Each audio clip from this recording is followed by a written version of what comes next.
आप लोग को ज्ञानवर्षा में स्वागत है। ये सर जी ऐसा है, हाँ, हर एक वीडियो में के साथ इस वीडियो में भी आप लोग ऑलरेडी दिल थाम के बैठे थे कि सर जी सिर्फ मैथ का ऑब्जेक्टिव बताया जा रहा है। ऐसा नहीं है, हम साइंस में भी धमाका, हाँ एकदम आप जाके धमाका मचाइएगा कैसे, क्योंकि हमने ना ऑब्जेक्टिव नहीं सब्जेक्टिव का इसमें क्वेश्चन कुछ दे दिया है। आप लोग ऑलरेडी उस प्रश्न को जाने होंगे, पढ़े होंगे। ऐसा ही नहीं है, आप लोग तो याद भी हो जाए, हम आशा करते हैं ऐसा। तो थोड़ा फटाफट प्रश्न को देख लीजिए, एकदम वही प्रश्न आएगा, वैसा ही प्रश्न आता है। नो टेंशन, फ्री माइंड, फूंक दीजिएगा, सवाल दिया जाएगा। ऐसा है, हाँ, हर एक वीडियो में भी बोलते हैं, इस वीडियो में भी बोलेंगे।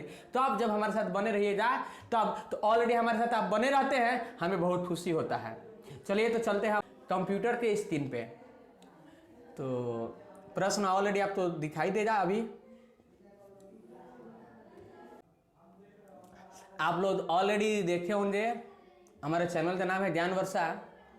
तो सही में ज्ञानवर्षा में आपका स्वागत है। तो ज्ञानों का बारिश तरह ही देना है, क्योंकि आप हमारे साथ बने रहते हैं। चलिए, तो मालूम ही हो रहा हमको, हमारा नाम विनेश कुमार है, विनेश कुमार सिंह है। तो आज हम लोग जानने वाले हैं अभ्यास पहला, जो प्रकाश था अपवर्तन। सर जी, प्रकाश प्रवर्तन एवं अपवर्तन, बात इतनी है। तो इस अध्याय में ऑलरेडी आपने वीवीआई क्वेश्चन देखा होगा, जाना होगा। पहला प्रश्न है, थोड़ा देखिएगा, इस प्रश्न पे विचार कीजिएगा। प्रकाश की चाल के पदों में अपवर्तनांक की परिभाषा लिखे। प्रकाश की चाल के पदों में अपवर्तनांक की परिभाषा लिखना है। ऑलरेडी आप लोग पढ़े होंगे, देखिएगा। तुरंत प्रश्न बहुत इंपॉर्टेंट है, वीवीआई भाग भोर से आएगा। चलिए, नेक्स्ट क्वेश्चन है, उत्तल लेंस एवं अवतल लेंस में अंतर स्पष्ट करें। यह प्रश्न बहुत बार पूछा है, आशा करते हैं कि इस बार भी पूछ सकता है। तो बहुत इंपॉर्टेंट क्वेश्चन है। उत्तल लेंस और अवतल लेंस में आप लोग अंतर स्पष्ट कर दीजिएगा। उत्तल मतलब उठल, यादें हुई, अरे सर जैसा है, हाँ। अवतल मतलब धसल, जो समझिए। उत्तल लेंस का अपवर्तक सतह उठा हुआ होता है और अवतल लेंस का अपवर्तक सतह धंसा हुआ रहता है। आप लोग याद होता है। ऑलरेडी हम नेक्स्ट प्रश्न पे चलते हैं। हीरा का अपवर्तनांक 2.42 है, इस तथ्य में क्या अभिप्राय है? क्योंकि हीरा बहुत कठोर होता है। तो आप लोग तो मालूम होगा, याद कर ले। प्रश्न बहुत बेहतर है, बढ़िया है। नेक्स्ट प्रश्न पे हम चलते हैं 4 नंबर पे। प्रकाश या किरण पुंज किसे कहते हैं?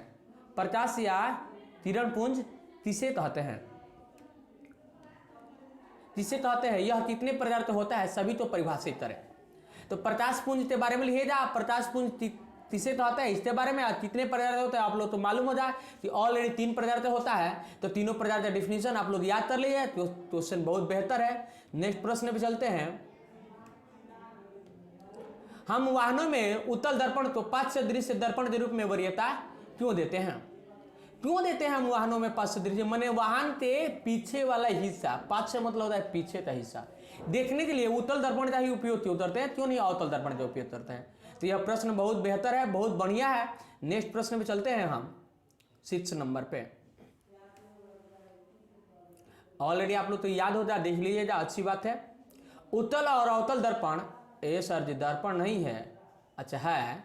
उत्तल और अवतल तथा समतल दर्पण के 2 उपयोग लिखे। तीनों का 2 उपयोग लिख लीजिएगा। ऑलरेडी तीनों में से जरूर एक प्रश्न आएगा, आने की चांसेस है, इस बार आएगा। No tension, free mind. उत्तल लेंस तो अभिसारी लेंस क्यों कहते हैं? यह प्रश्न बहुत बेहतर है, बहुत बढ़िया है। उत्तल लेंस तो अभिसारी लेंस क्यों कहते हैं? उत्तल लेंस तो ये अभिसारी लेंस क्यों कहते हैं? क्यों नहीं इसको अपसारी लेंस कहते हैं? रीजन जानना चाहते हैं, जानिएगा। ऑलरेडी आप लोग तो याद होगा, क्योंकि उत्तल लेंस क्या होता है, सभी किरणों तो अभिसारी कर देता है, जिसके कारण उत्तल लेंस तो अभिसारी लेंस के नाम से जाना जाता है। नेक्स्ट प्रश्न है, अवतल लेंस तो अपसारी लेंस क्यों कहते हैं? तो अवतल लेंस क्या करता है, सभी किरणों तो अपसारी कर देता है, इसीलिए अवतल लेंस तो अपसारी लेंस के नाम से जाना जाता है। अब नेक्स्ट प्रश्न है हमारा, प्रकाश के अपवर्तन के नियम तो लिखे। जो प्रकाश का अपवर्तन का नियम होता है, उस नियम को याद कर लीजिएगा, बहुत इंपॉर्टेंट है, क्योंकि चैप्टर का नाम भी उससे रिलेटेड है। तो प्रश्न आने की बहुत ज्यादा संभावनाएं रहता है। नेक्स्ट प्रश्न कह रहा है, सूर्य के प्रकाश के उन 2 घटनाओं का नाम लिखिए जो हमें दिखाई नहीं देते हैं।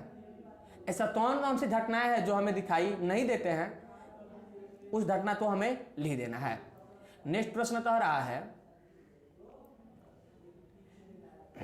उत्तल दर्पण तथा अवतल दर्पण में अंतर स्पष्ट करें। उत्तल दर्पण और अवतल दर्पण में अंतर स्पष्ट कर देना है। तो ऑलरेडी आपको मालूम होगा, उत्तल प्रवर्तन सतह उठा हुआ रहता है और अवतल प्रवर्तन सतह धंसा हुआ रहता है।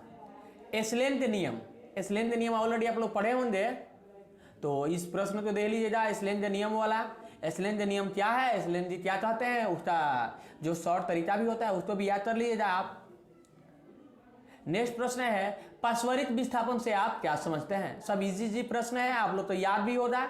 देखेगा बहुत बेहतर प्रश्न है, हर एक साल से भांति इस साल भी पूछने की बहुत ज्यादा चांसेस है। हम यह नहीं कह सकते कि 100% यही आएगा। अक्सर आप लोग वीडियो देखते होंगे, दूसरे टीचर लोग का कहता है 100% यही आएगा। हाँ, ये सब बात गलत है भाई। हम परमात्मा नहीं है कोई कि हम बोल देंगे कि वही आएगा तो वही आएगा। हाँ, मगर आने की संभावना है, हम भी बोले आएगा आएगा आएगा एकदम से, ऐसा ही आएगा प्रश्न। याद है, देखिएगा ऑलरेडी आप लोग पेपर दे के आइएगा, देखिएगा हमारे वीडियो तो, और उसके बाद हम तो कमेंट कीजिएगा अगर आपके अंदर ऐसा ही इच्छा है तो। No tension, free mind. आइए नेक्स्ट प्रश्न को देते हैं, 15 नंबर प्रश्न को। जो इस चैप्टर से जो भी प्रश्न पूछेगा एकदम सेम वही जो हमने देश कर दिया है वही प्रश्न पूछने की चांसेस अधिक है, एकदम वही आएगा। तीसरी, लेंस की डायऑप्टर क्षमता तो परिभाषित करें। लेंस के डायऑप्टर क्षमता तो परिभाषित कर देना है। नेक्स्ट प्रश्न है वास्तविक प्रतिबिंब तथा आभासी या काल्पनिक प्रतिबिंब में अंतर स्पष्ट करें। तो आभासी प्रतिबिंब का ही दूसरा नाम है काल्पनिक प्रतिबिंब। तो ऑलरेडी आप लोग पढ़े होंगे, यह बहुत इंपॉर्टेंट क्वेश्चन है, हर एक साल बहुत बार पूछा भी है, तो इस बार साल भी पूछने की बहुत ज्यादा चांसेस है। प्रश्न को देख लीजिएगा, पेपर नजदीक है तो भाई मेहनत तो करना होगा, नहीं तो सोइए जा तो खोइए जा, जरिए जा तो पाइए जा।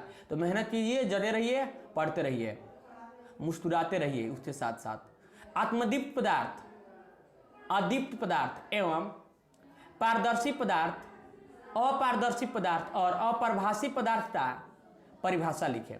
इस सब तक परिभाषा ले लीजिएगा, एक एक दो दो नंबर में पूछने की संभावना रहता है, पूछ सकता है। नेक्स्ट प्रश्न है आवर्धन क्या है। आवर्धन सूत्र भी याद कर लीजिएगा, लेंस सूत्र याद कर लीजिएगा। लेंस के सूत्र तो लिखे, लेंस सूत्र भी आप लोग याद कर लीजिए, उस पर प्रश्न भी आ सकता है बनाने को। नेक्स्ट प्रश्न है प्रकाश के अपवर्तन के नियम को लिखे। बहुत बेहतर प्रश्न है इस तो, क्योंकि यह प्रश्न मतलब अध्याय से रिलेटेड है, तो ऑलरेडी आप लोग इस प्रश्न को देखिएगा जरूर और याद भी होगा। हम आशा करते हैं आप लोग तो बहुत बेहतर तरीका से। तो पेपर हॉल में जो भी इस प्रश्न से, जो भी इस अध्याय से प्रश्न पूछेगा, इस जो हमने बता दिया इतना ही में से पूछेगा। पहले इसलिए हमने रेस नहीं किया कि आप लोग इसी प्रश्न पे सब आधारित हो जाएंगे, तो इसलिए हमने पहले ही सब प्रश्न को रेस नहीं किया। तो अभी हमने रेस कर दिया है, आप लोग प्रश्न को देख लीजिएगा। ऐसा ही प्रश्न एकदम पेपर में आएंगे।